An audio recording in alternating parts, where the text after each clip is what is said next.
कि 2012 से 2017 तक भारत के राष्ट्रपति कौन रहे? 2012 से 2017 तक आपसे पूछा। एपीजे कलाम, नारायण, प्रतिभा देवी पाटिल या प्रणब मुखर्जी बेटा? तो बेटा यहाँ थे प्रणब दा कौन थे? प्रणब मुखर्जी थे। प्रणब मुखर्जी। इनके बाद प्रणब मुखर्जी के बाद कौन आता है बेटा? रामनाथ कोविंद आते हैं। इनके बाद कौन आता है बेटा? द्रौपदी मुर्मू आती हैं। ये कौन है? महिला मुख्यमंत्री हैं। महिला में भी कौन से नंबर पे आती हैं बेटा ये?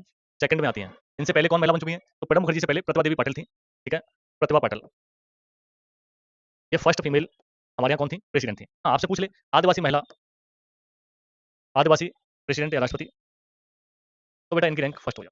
ठीक है, वर्तमान में देश में कौन राष्ट्रपति है? द्रौपदी मुर्मू है। समझ में आ गया होगा ये इतना? आगे चलें, आइए। स्वतंत्र भारत के प्रथम राष्ट्रपति कौन थे? ये कितने बच्चों वाले क्वेश्चन पूछ रहा है? डॉक्टर राजेंद्र प्रसाद। स्वतंत्र भारत के पीएम की बात कर लें तो ये कौन बने थे पहले? प्रधानमंत्री। ये कौन थे बेटा? वाइस प्रेसिडेंट थे पहले, यानी उपराष्ट्रपति थे। और बेटा सरदार वल्लभ भाई पटेल, ये कौन थे? गृह मंत्री थे। ठीक है, डॉक्टर राजेंद्र प्रसाद बेटा कब से कब तक रहे जरा मेरे को भी बताएगा?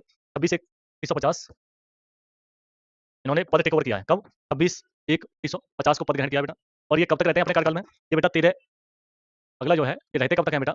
ये अपने पद पर 13/5/1962 तक रहे। कब तक रहे बेटा?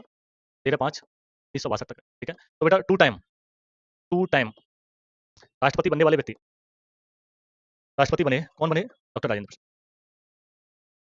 ये अकेले ही हैं ऐसी उपलब्धि हासिल करने वाले जिनको 2 बार राष्ट्रपति का कार्यकाल दिया गया था। और अच्छी बात थी इनको समय कार्यकाल दिया गया स्थायित्व लाने के लिए, बढ़िया रहा। इनमें से कौन संसद का एक हिस्सा है लेकिन दोनों सदनों में किसी का भी सदस्य नहीं है? बेटा ये पूछ रहा है।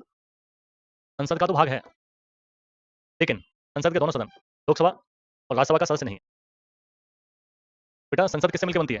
पार्ट ऑफ संसद, पार्ट ऑफ पार्लियामेंट, 3 चीजों से मिलकर बनती है। लोकसभा, राज्यसभा और बेटा राष्ट्रपति, इनसे मिलकर बनती है। तो बेटा इन दोनों के मेंबर ये नहीं होते। ठीक है, क्यों नहीं होते? पार्लियामेंट के प्रति निष्पक्ष बने रहे।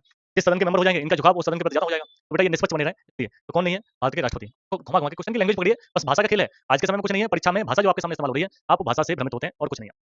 अगले क्वेश्चन की ओर आते हैं बेटा। नेक्स्ट क्वेश्चन है आपका अगला वाला। भारतीय राष्ट्रपति के विरुद्ध महाभियोग की कार्रवाई शुरुआत कहाँ की जा सकती है? केवल राज्यसभा में, केवल लोकसभा में, दोनों में से किसी में? मैंने आपको बताया कि कहीं के मेंबर नहीं है वो, है ना? संसद के ना तो लोकसभा के मेंबर हैं और नहीं राज्यसभा के। प्रेसिडेंट तो अभिन्न अंग है संसद का। क्या बेटा? अभिन्न अंग। मेंबर न होते हुए अंतिम सिग्नेचर इन्हीं के होते हैं। तो बेटा कार्रवाई यहाँ से भी शुरू की जा सकती है, कार्रवाई यहाँ से भी शुरू की।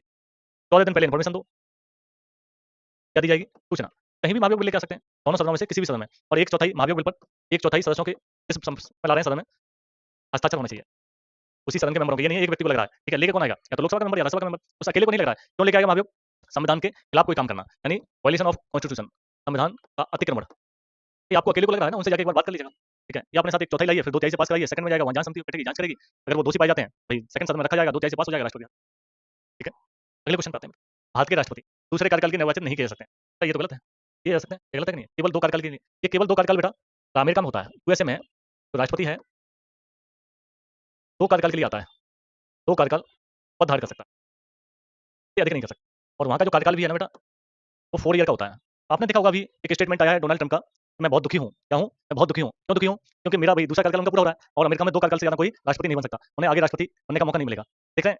ये व्यक्ति उस देश का जो अभी दुनिया का नंबर 1 पावरफुल देश कहा जाता है, उस देश का राष्ट्रपति है। सोचिए कि कैसे लोगों ने चुन दिया होगा, कैसे लोगों को कैसे बिठा दिया जाता है। महामूर्ख तरीके की हरकतें करता रहता है ना? तो बेटा राष्ट्रपति पुनः निर्वाचित किए जा सकते हैं, कितने भी बार निर्वाचित किए जा सकते हैं। 1 बार आए, 2 बार आए, 3 बार आए, 4 बार आए, ऐसा कुछ नहीं है। ठीक है, हमारे यहाँ ऐसी कोई दिक्कत ही नहीं है, कितनी भी बार आइए कोई दिक्कत नहीं है। ठीक है, पुनः निर्वाचन की जो योग्यताओं की बात करता है वो आर्टिकल 57 करता है। पुनः निर्वाचन के लिए री इलेक्शन के लिए चलते कहाँ हैं बेटा? आर्टिकल 57 में। ठीक है, ये 2 बार क्वेश्चन आया है, देख लीजिए। राष्ट्रपति को पदभार की शपथ, बेटा राष्ट्रपति को शपथ कौन दिलाता है? बच्चों वाले क्वेश्चन है बेटा, सीजीआई दिलाता है। सीजीआई नहीं है, अन्य जज कोई ना कोई सुप्रीम कोर्ट का दिला देगा, वरिष्ठतम जज। ठीक है, कौन दिलाएगा? भारत के मुख्य न्यायाधीश। आगे आइए, लोकसभा के लिए राष्ट्रपति द्वारा 2 सदस्य कहाँ से आते थे बेटा? इनका भी भर भर के चर्चा की हमने, एंग्लो इंडियन से आते हैं। ठीक है, आगे आ जाइए। भारत की सशस्त्र सेनाओं का सर्वोच्च अधिकारी, बेटा आपसे कह रहा है भारतीय सेनाओं का सर्वोच्च अधिकारी, या कहिए तीनों सेनाओं का कमांडर, तीनों सेनाओं का कमांडर कौन होता है बेटा? राष्ट्रपति होता है। तीनों सेनाएं किसके हाथ में है? राष्ट्रपति के हाथ। ठीक है, समझ में आ गया होगा ये क्वेश्चन? आगे चलते हैं। भारत में सुरक्षा सेनाओं का सर्वोच्च, बेटा वही क्वेश्चन है। तो भारत का राष्ट्रपति, सेना नायक कौन होता है बेटा? राष्ट्रपति होता है। सुप्रीम लीडर, सेना सभी उसी के हाथ में है। ठीक है, आगे वाइस प्रेसिडेंट। नेक्स्ट हम लोग अगली वीडियो में लेके आते हैं। तो बेटा मुझे लगता है कि आपको चीजें समझ में आ रही हैं। अगर आपके लाइक हैं, यूजफुल हैं, आप तो ही देखिए। तो आपके लिए जीवन में अगर बिल्कुल लाभकारी नहीं है, आपको लगता है मेरे लिए नहीं है, बिल्कुल नहीं जरूरत है आपको। ठीक है, अगर आपको लग रहा है कि हाँ ये मेरे लिए हेल्पफुल है और बिना मैं फालतू बकवास के आपके सामने सीरीज को लेकर आता हूँ, मैं नहीं चाहता कि आपका बिल्कुल भी समय बर्बाद हो, बेवजह की इधर-उधर की बातें की जाए। ठीक है, अगर आपको बातें अच्छी लगती हैं तो वो तो नहीं है, लेकिन आपको अगर ये कुछ आपके लिए लगे कि परीक्षा के लिए ठीक है, तो जरूर इधर-उधर बच्चों को बताइए। ठीक है। और आगे में बताइए कि आप किसकी क्लासेस चाहते हैं, हम फिर उस पे काम करते हैं, ठीक है? उम्मीद है कि आपको ये क्लास पसंद लगी होगी, अच्छी लगी होगी, ठीक है? और मैं इस क्लास को आज यहीं खत्म करता हूँ।